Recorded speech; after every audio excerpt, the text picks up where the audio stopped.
Hi there, it's Jeff. Today's video is about making side fillers for your cabinets. Now these are used when you've got a cabinet that goes up against a wall. You need that little strip and you can scribe it to suit your wall. But you ever wondered how we make these side fillers and the best way to do it? Well, stick around. I'm going to show you the neatest and easiest way to make these side fillers and to attach them to your cabinet.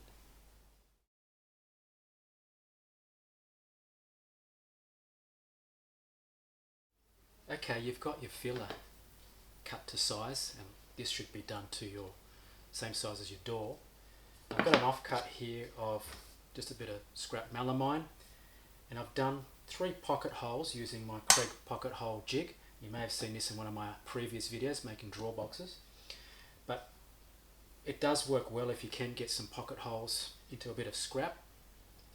And I'm going to show you the next step of attaching this bit of offcut to your end filler. Now obviously this side filler is oversize. We generally make this a bit oversized and measure on site and make this to suit your wall. You know, your walls might not be perfectly level and it might be a little bit thinner on this side and fatter around the bottom or to suit. But this filler, remember, is oversize, and this piece will attach to that. Now I'll show you how to do that in the next step.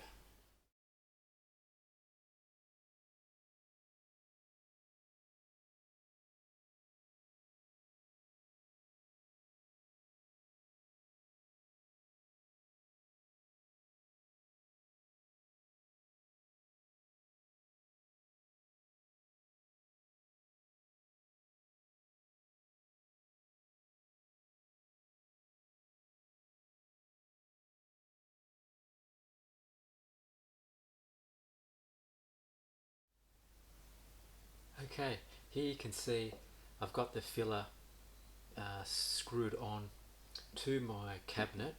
Now it's ideal if you can prepare these side fillers on the bench on your cabinet before you actually go out to install or install it on site, because you can really line it up nice and level on the top and the bottom. You can line it level and flush along the front, and what I do as well is I just use a couple of scrap bits of packing. This is just a little bit of thin plywood, or you can use some little MDF pieces or blocks, as long as it's thinner than the bracket that you've made for your filler. So I've just stapled them to the side at the distance of that bracket, so when this does come together on site and you are slipping this back into its position, it can the filler can tend to want to go in or out. It's a bit tricky on site, so these packers actually help it to stop. It reaches that stop limit. All I've got to do is line it up, and then what I do also is screw this filler from the inside. I pre-do it like I did now, so that when you are on site, just makes things a hell of a lot easier, just lining things up. All you got to do, really worry about, is just trimming it to the gap between your cupboard and your wall.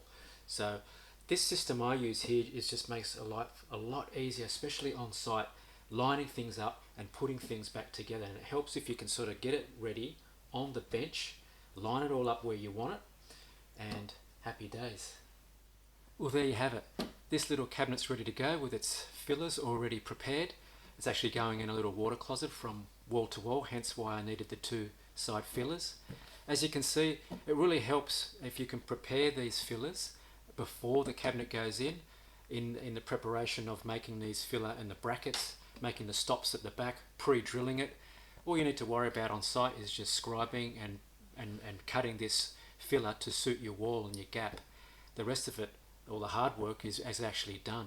And I prefer this method with the pocket holes. It just hides everything, and it's able to be connected nice and strongly.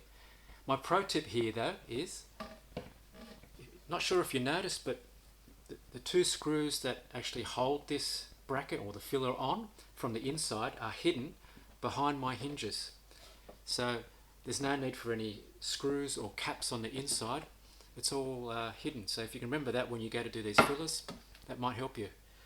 So I hope you liked this video and it helped in some way. If you did, press like and subscribe, and hopefully I'll see you in my next video.